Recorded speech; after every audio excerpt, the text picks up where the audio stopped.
Hello everybody, it is a very shaggy Bone Canoe 86 here, and I'm here to answer more of your questions. So let's open the other tab, scroll down to where we left off. Let's see. Okay, wow, we really didn't get that far at all, it looks like. Okay, well CMB headquarters was the last person we answered, so the next person is going to be KH Girl XION 1413. Okay, she asks, I presume it's a she has a girl in her name. If you have a week left to live, what would you do? I would party it up. I would just get all my friends together and say like, hey man, I'm gonna die, so let's party. You know, I'm gonna spend all my money on booze and I don't know whatever else people spend money on in parties, and we're just going to party and party and party, and then after I die, everyone's going to be like, well, it's sad that he's dead, but man, did we have a fun week. You know, it was pretty cool. And yeah, that's what I would do.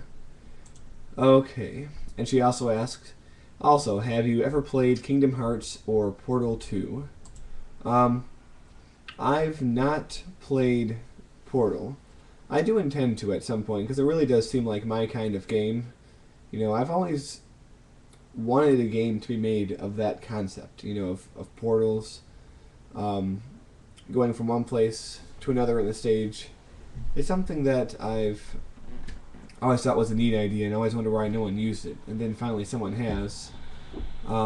So I do want to play that at some point, as well as Portal 2. And when I discovered the credits song Still Alive back in early '09, during the period of time before I had started LPing and before I came back to Wawa, so I had plenty of free time where I was sitting around basically doing nothing, I looked at this song and it just like grabbed me so strongly that I once sat and I listened to Still Alive 50 times in a row without pause. It was pretty insane. But yes, I do want to play Portal. As for Kingdom Hearts, I've played it a little bit. My sister is a big fan of the Kingdom Hearts series. Something like 5 or 6, maybe even as many as 7 years ago, she got the first Kingdom Hearts game, and I didn't really play it as much as I did watch her play it, you know, when I was around, because I think I was in college at the time. And then, over the Christmas break of 2006, exactly 5 years ago now, she got Kingdom Hearts 2. And the beginning of the story with Roxas and his friends in that town, and how it kept going all staticky and trippy, and it's like, oh, he's Sora, but he's not Sora, and what is Sora, and all that kind of stuff. Like, it was like, man, this is trippy, you know? I'm holding a spoon. I don't know why. See? Spoon.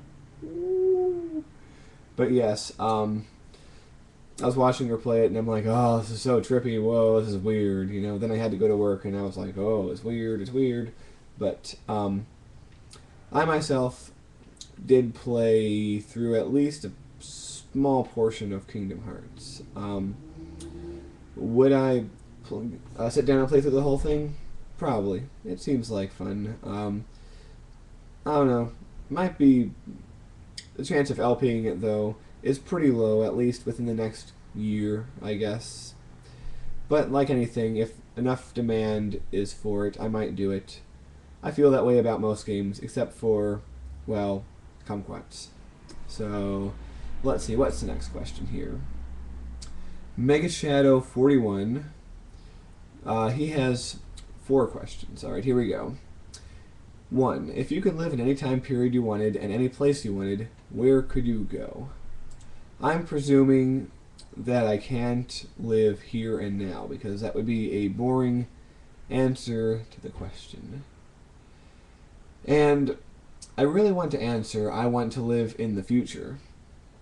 And at a time where our technology has expanded, and the way that we think about things has expanded, and just generally a lot more development of human society has happened, and it's just different, more interesting. Although the problem is, one thing you have to realize is that people get smarter, literally smarter, every decade.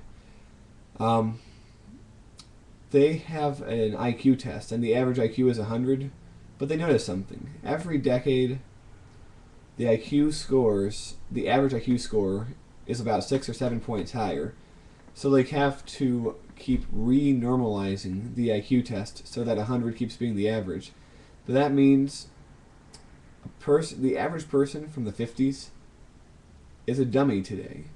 And the average person today would be like really bright if they were in the 50s.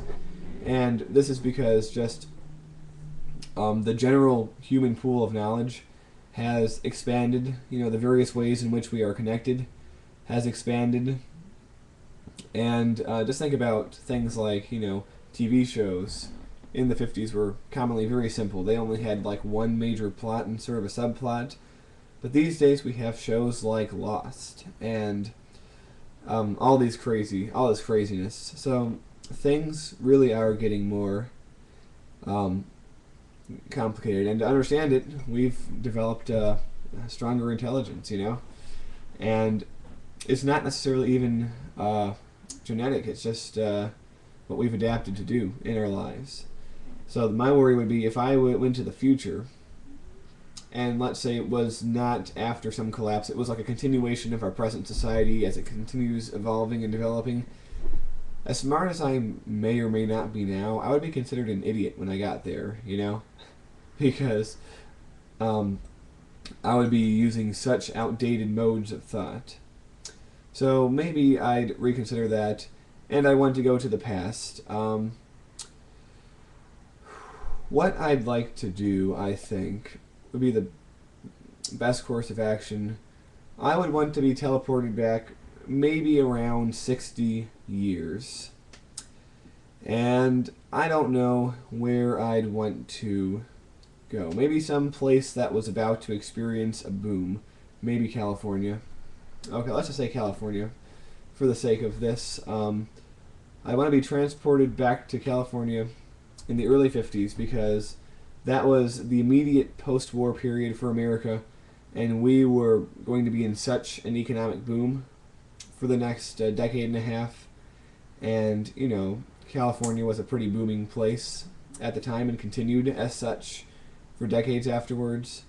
And I think it would be a prime opportunity for me to start some sort of business.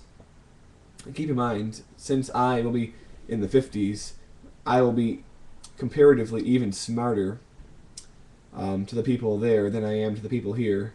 So it would be a great opportunity for me to start a business. Not sure what kind, but think about it. McDonald's was started in California in the 50s.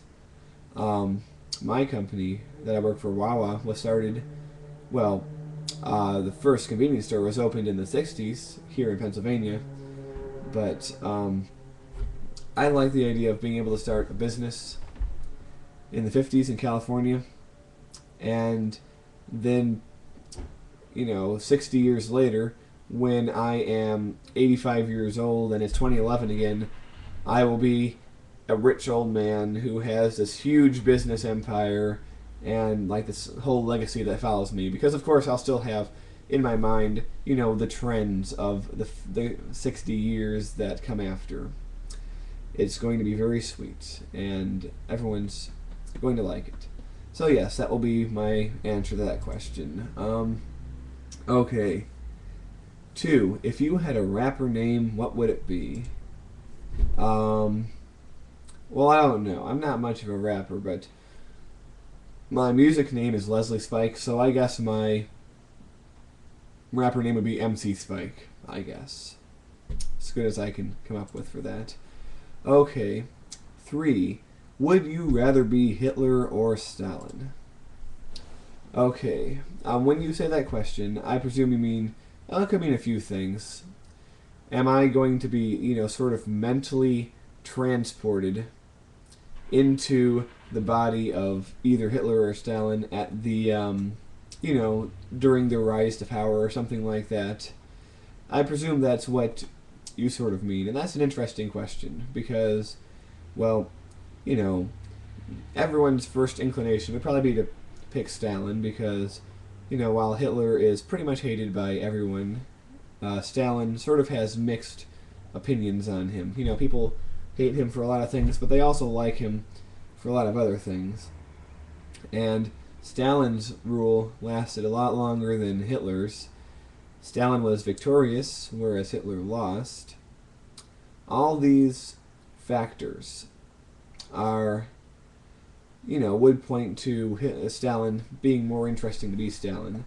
But I don't know, for some reason, Hitler and the Nazis in general have always fascinated me. They've always been very interesting to me, and I'm not obviously using this as an endorsement of Nazism or any of their, what they did during the course of the rule, but I just find it very fascinating in almost a, what do I want to say, a vile way, a vile fascination with, how they operated and how they came up with their ideas for what they did, and how the various structures within the Nazi hierarchy worked, and how they managed to conquer most of Europe at one point, even if it was a very, very fleeting moment, despite the fact that they were very turned on or turned against each other and backstabbing each other constantly, because Hitler used to set up two people who did basically the same job and sort of had them just fight over the territory, basically. And so it's sort of interesting. It would almost be interesting to see what, if I became Hitler, what I could do if I was, if I didn't have Hitler's flaws, like a lot of his flaws, to see if I could have won the war. I mean, of course, this is all like a hypothetical. Wouldn't it be interesting to try this? But I don't think I'd want to live in a world where Hitler actually won the war, obviously, and I don't think any of you would want to live in that world. But it'd be an interesting as a thought experiment. If I were transported into Hitler's mind, would it be possible to make the Axis win the war? And I don't know. It's possible that there was enough wrong with the Nazis in terms of their ability to win the war, and there was too much against them when it came to the Russians and the Americans and the English and everyone else that they could have never won. But I don't know. It'd be an interesting mental experiment. I mean, eventually somebody has to make a game where you can simulate that. I mean, yes, we have Hearts of Iron, but it would be a really interesting game that would simulate the the minutia of political ideologies and organizations and power structures, and I don't know. I think we're still a ways away from that kind of game, and even when it does come out, I don't think many people are going to play it because that's really complicated stuff. It'll be any game that's very expensive to develop, but a lot of people are not going to play it. It's probably not worth developing, so maybe that game will never happen. But I sort of still wish it would. Okay. 4. Who is your favorite leader in history? Well, I'm a big fan of conquerors. And I'm more interested not in the people who, conquered a big empire and was flashy for a while then collapsed. I'm more interested in people who conquered an empire, and that empire became the foundation of, a nation or an empire that lasted for many generations. So, I'm trying to think who would exemplify that category well. I mean, I could say Julius Caesar from, Rome, although he didn't really create Rome. He sort of made it into what it became in large part. I mean, there's many other leaders who also pretty much founded empires. I mean, or at least turned them into things like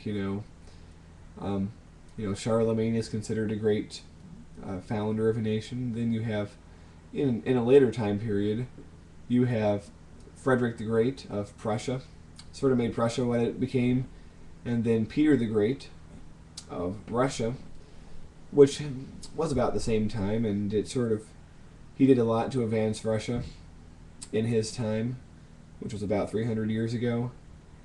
And I don't know, there's more contemporary examples, but unfortunately, my schooling and a lot of these examples is not quite as good as I would have liked, and I have not, as of yet, gone back and researched a lot of these things. But, I want to point out just like a few examples like Korea. Did you know that Korea was a dirt poor country after the end of World War II? It was like Afghanistan poor. It was just like ridiculously poor. But then there were some very smart people who did some very smart things, and now Korea, at least South Korea, is a thriving first world economy. And only in the space of like a couple generations. I mean, that's amazing. It'd be more interesting to learn about that. And I don't know why they don't teach that kind of thing, because, that's a sign of success. And, there's similar stories in other countries. But, again, I don't know enough about who were the leaders in that to really give an educated answer, but I gave you a few, so hopefully that will do. Okay, the next, oh god, the next 16 questions are asked by some dummy called KingofdaHipHop. So, here we go. Number 1. Would you ever consider collaborating on music if I was to start going somewhere with my rap shit? Like, could you give backbeats and rhythms and possibly mix shit together? I'd appreciate it with your music know-how. I wouldn't necessarily say no to a musical collaboration. I mean, creating backbeats and rhythms and, just like the backup music to, your rap would be not too hard. I'm just kidding. I'm sort of just mocking you, but no, I would do it. I would once my Leslie Spike is up and running, I would definitely like to work with you on that, because why not? It's no reason not to. 2. Is that story you uploaded a few days ago true? Yes it is, King. I know it's hard to say, but your father was me. Your mother was an overweight French prostitute with a mustache. 3. How do you feel about the House of Sim so far? I like the House of Sim. My forum, the House of Sim, has been now in existence for almost 2 years. It will be 2 years next March. And it's a small but very friendly community. I mean, there's friction, sure. But, generally things work well around there.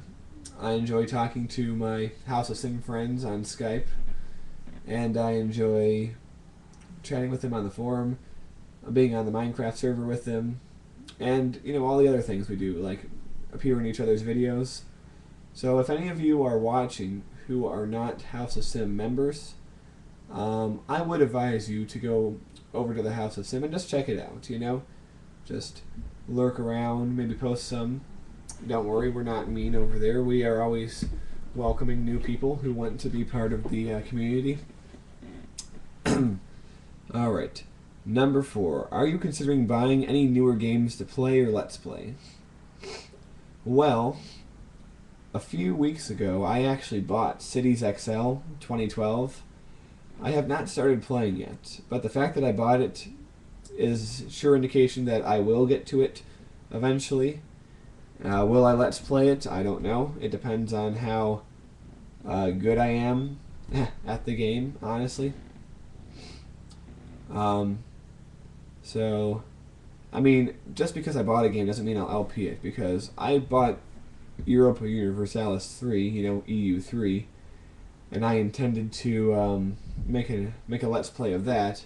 The problem was I just sucked at the game. I just couldn't get I just couldn't do anything on that game, basically. Like, I'd be doing well for a while, then, like, all of a sudden my armies would just have no morale, and I'd have, like, an army of 10,000 troops going against an army of 1,000 troops.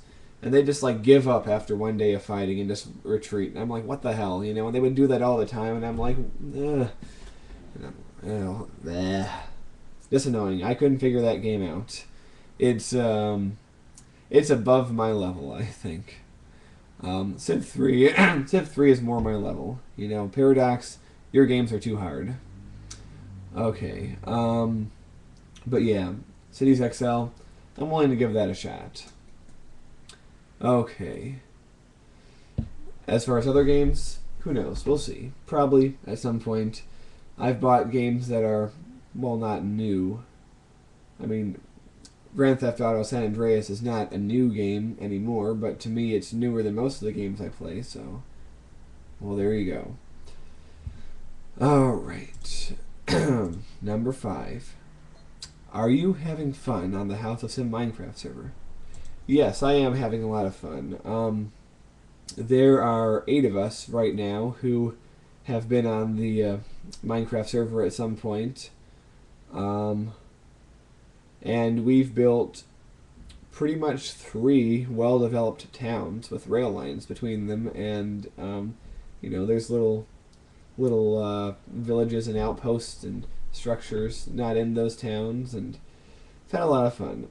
The only thing on the server that wasn't fun is once in a while there's a little friction between certain people. Just over a few things. I mean, people started abusing creative mode a little bit too much. I mean, I'm partially guilty of that too. It sort of began with the railroad, but then there were a few other projects that really got out of hand. But I'm just probably going to have to clamp down on the use of creative mode very soon here. And also, there were a bunch of random times where people got into death battles for no reason, and they steal each other's stuff when they died, and they'd be like, "Oh, give me my stuff back," and it's like, "Oh, this was mine. No, this was mine. You have this, and I used to have that," and blah blah blah. It's like, oh, shut up, guys.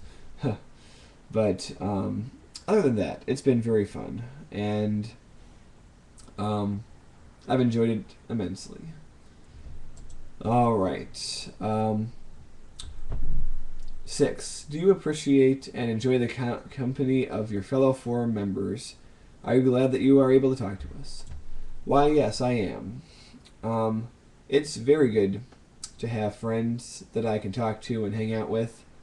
I mean, in what we call real life, I don't spend that much time with many of my friends. I mean, the paratrooper is really the only one I spend a considerable amount of time with anymore, and he's my roommate. I only see Mike maybe once a month or so. I only ever see Ira once or twice a year, and it's kind of too bad. And apart from that, I just have my work friends who I often stay and chat with after work, and then I have my online friends. I mean, it is a little bit weird because there's a big age gap between me and my Skype and House of Sim friends. I'm 25, and my friends that I talk to on Skype are anywhere between 13 and 17. So about a decade younger than me. And there is a pretty apparent age difference, and It doesn't come through all the time, but I think it's a matter of, you know, it's more of a matter of me acting like a teenager. I think, like, I feel I had a brief foray into the adult world, or an attempted entrance into the adult world several years ago that was unsuccessful. And now I've sort of been living as a teenager, with the only exception is that instead of, as a teenager might do, he might go to school and then work a little bit part-time. Well, my little bit of part-time work has turned into a full-time part-time job, and the schooling has just disappeared entirely. And other than that, that's the only thing that differentiates me from a teenager. And I have my own place. And nobody asked me to clean up, and that's when you get stuff like this, this crap on the bed and, stuff like that. And the best thing about being an adult is you can eat in bed if you want. At least that's the best thing that I found. But pretty much I feel like a big teenager. But, it doesn't bother me that much. Because friends are friends, no matter what the age difference is between them. And I hope I still know these people when they become adults and, when they become in their 20s and I'll be in my 30s. Hopefully they'll grow up and I'll sort of grow up too eventually. I'm hoping. And then we can still be friends even though we're living, so-called adult lives. There's always the possibility that they might just find me very lame when they become an adult, because that kind of thing has happened before where, I've had a younger cousin or a younger neighbor or something like that when I was growing up who thought I was cool, mainly because I was older than them and still hung out with them. Like, let's say they were 10 and I was 13, or they were 13 and I was 17, and they saw me as cool. But then a few years passed and they sort of grew up a little bit, and they sort of look at me and they're like, this guy's lame, we thought he was cool when we were younger.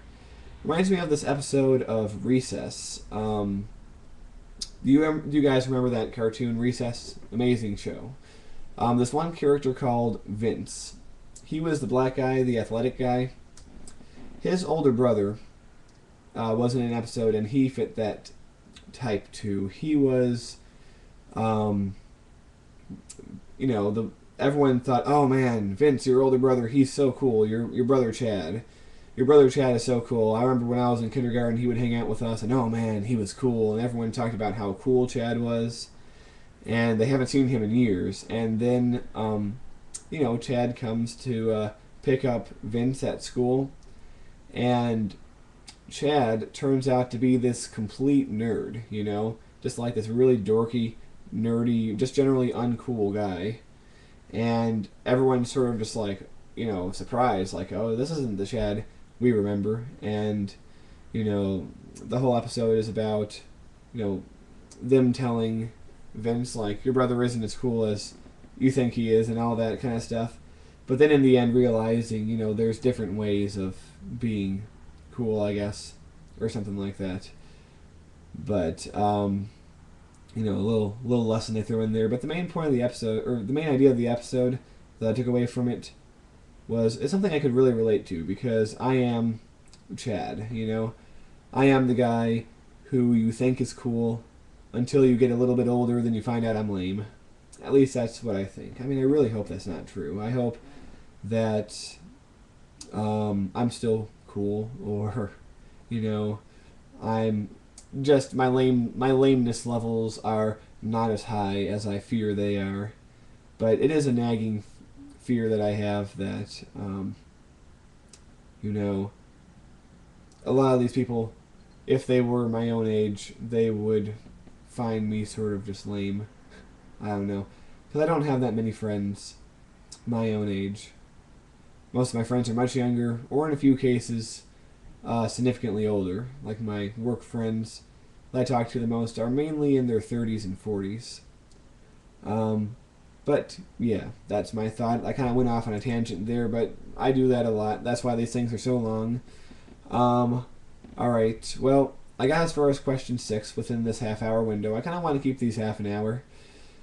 So, I'm going to stop here, and we'll begin with King's 7th question when we resume. So, goodbye.